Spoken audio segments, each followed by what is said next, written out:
Guys, it is time for another mechanical keyboard to enter the scene, this time with the Republic of Gamers badge on it. Meet ASUS latest premium gaming keyboard, Strix Flare. Now, some interesting premium features on this board includes built-in memory, impressive RGB. ASUS has been doubling down here because we got a ton of illumination here. We got individual key LED in addition to the two LED strips on the back of the board. We also got dedicated media buttons and a separate volume dial control, as well as USB pass-through on the back, a palm rest, Cherry MX switches, and a badge on the top hand right side of the board that can be customizable, and on top of that, on the fly macros. Guys, it is time to put ASUS latest keyboard to the test. This is the review of the ASUS ROG Strix Flare coming up. Welcome back, my friends. Robin here on Jeps Media, bringing you the best tips and tools for gaming. On this channel you'll find PC components, tech gadgets and console accessories, as well as product reviews such as this one. So if you're interested in that, consider subscribing. In this video we're gonna take a better look at ASUS all new Strix Flare keyboard. With that said, let's get started. Now, ASUS started out as a company making motherboards for PCs, and as time went on they eventually entered the PC peripheral scene, and since 2006 they have been using the ROG branding, the Republic of Gamers, which is a brand encompassing a range of computer hardware, personal computers, peripherals and accessories oriented primarily towards PC gaming. Now let's kick things off with the RGB Toggle off. Now, as you can see, the keycaps are in a darker coloring scheme. They got a dark gunmetal color to themselves that matches the lighter gray finish of the rest of the board in a subtle way. Now, the idea of putting media keys on the top and left side of the board is a brilliant move from ASUS, rather than having it on the right hand side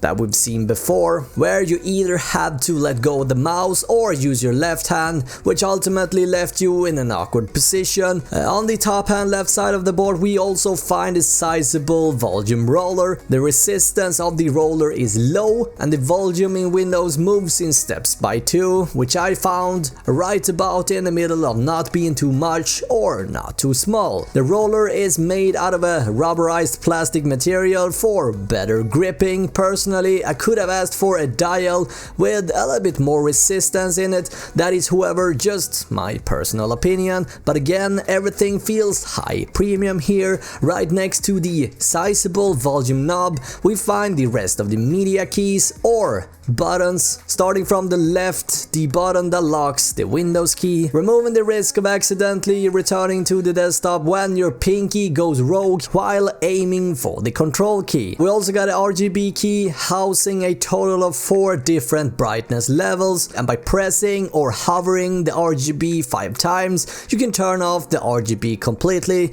But I mean, why would anyone do that? The rest of the media keys are the ordinary play, pause, previous and finally next button. Now, the Strix Flare comes in a total of 5 different Cherry MX RGB switches made from the popular German company. We got red, blue, brown and black, and later in 2018 we will see MX Speed Silver switches as an option, which is linear and has the same operational force as the MX Red, but with a shorter acquisition distance and a reduced key travel. On this particular board, however, we got brown, which is kind of like a combination between red and blue switches with a small tactile bump. To give you guys a better idea how the brown switches sound, let's do a sound test.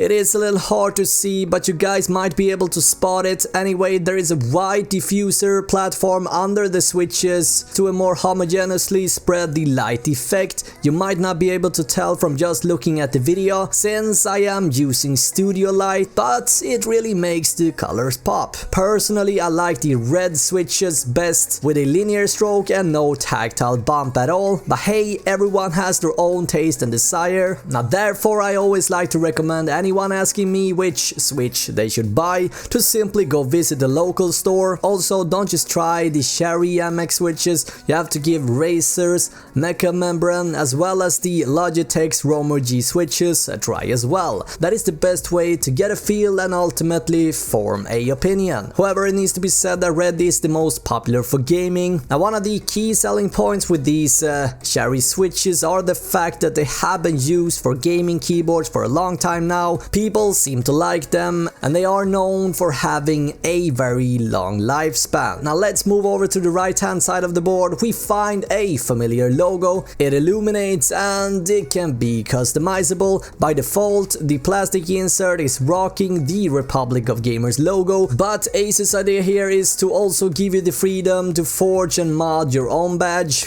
because they include a separate one which you can put your own sticker on and maybe go the professional way and print something onto it. A very nice little touch. Now flipping the board over, on the top we find a pair of sturdy legs that gives the board a little bit of an angle if you want. There's also some cable routing on the back to clean up the desk. I never used it, but it's there and it's worth mentioning. We got a thick braided cable that terminates into two USB ports, one of which is for the USB pass-through port, conveniently located on the back of the board, and the other port is to power the board itself. Now right out of the box, the keyboard feels very expensive and you get that premium feel right away. Now the grey gunmetal finish gives the board a nice premium touch and it makes it blend in with the rest of your gaming peripherals nicely. The materials used here is definitely some kind of plastic, though even though I try to bend and apply some force on the board, there is no squeaking or flexing. Now another cool detail about the board is the design. Now, there is some sort of strip that goes all the way from the illuminated logo all the way across the board. It doesn't do anything, but it adds a cool look to the overall design, in my opinion. The included wrist pad is made from the same materials as the rest of the board, with a soft coated matte finish that doesn't stick onto your armrests even after hours of gaming. There's no clicking or mechanism holding the pad together with the rest of the board. All you do is you simply lift up the board and drop it down over the plastic hinges. Once in place, it stays right where it should. At first I was a little bit skeptical to this idea, but it seems to be working pretty well. Now let's touch on the RGB now. This is clearly where ASUS has been doubling down. There's individual RGB on this board, meaning every single key can be lit in whatever color you prefer. Everything is done through ASUS software called ASUS Armory Utility, or you can use the function key and switch between the RGB profiles on the fly as well. Now every single key apart from the perpetually white media keys can be independently lit and colored in your choosing, along with the usual gamut of lighting options like rainbow runs, pulsing keys and everything else you'd imagine. There are a total of 13 patterns available for across the board effects, such as a wave or raindrop. You can also set up a number of effects to chain together. If you, for example, want your WASD key to glow in a bright, let's say green color, but the rest of the keys to cycle through the colors of a rainbow. ASUS like to call this Aura Sync, and it works flawlessly with all your other Aura Sync devices on the market. Simply press and hold down the function key while hitting either the right or the left arrow key to cycle through the different RGB modes. And to spice things up even more, ASUS went with Rgb strips on the back of the board as well, which projects into your desk for a little bit of underglow. It works really well and it adds a really cool immersive effect to the overall experience. We got 4 different profiles as well. Again, function key down and hit either the F keys to select your profile. We also got something called live macros or macro on the fly. Press the function key plus Alt GR starts flashing. Now simply hit your key command, your macro, following by pressing the function and Alt GR again. Now just select the key you want to save your macro to, and boom, just like that, you created your first macro. So whenever we press the key again, the macro will execute.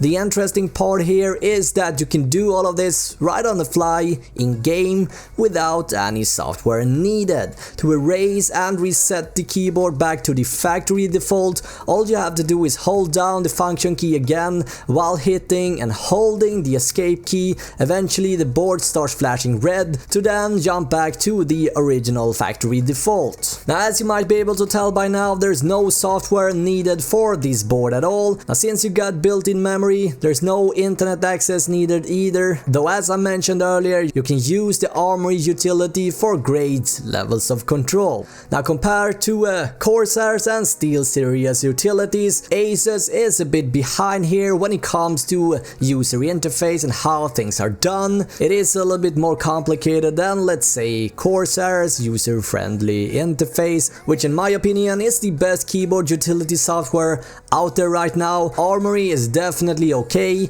it makes the job done, but I think they can definitely improve it. Now, the elephant in the room, how is the Strix Flare to game on? Now, I have been gaming a ton of CSGO, Fortnite, Gears of War 4, as well as sailing to scavenging islands in Sea of Thieves. And yeah, it's amazing, alright? Being able to darken the surrounding and just let the RGB take over the room is a spicy experience. The volume knob, for example, is a fantastic add, and I found myself listening to a lot more music than I used to because of the media buttons. Now, with an asking price of $180 US, it might seem like a lot of money, but considering the Cherry MX switches, on-the-fly macro, as well as the built-in memory, and God not forbid the RGB, I mean, it is a premium mechanical keyboard that does a lot of things right. It could have been a few dollars cheaper, but that's it, I like it. Now, I used to be a Logitech guy, then I became a Razer guy, and now I think I'm an ASUS kind of guy. Now, question guys, what is the most important key feature on a gaming keyboard in your opinion? Share your thoughts down in the comments. Now, on this channel I cover a variety of gaming related peripherals, tech, console and PC components such as headset, headphones, mics, monitors and so on.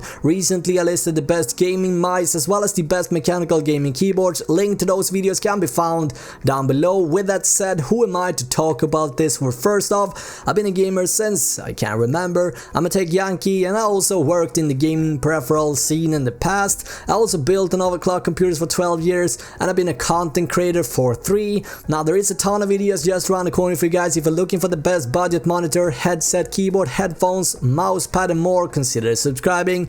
Also, don't forget to tap the bell icon so that you don't miss out on any uploads on my end. Thank you so much for watching this video. My name is Robin here on Chips Media. Until next time guys, have an awesome day, alright? Bye!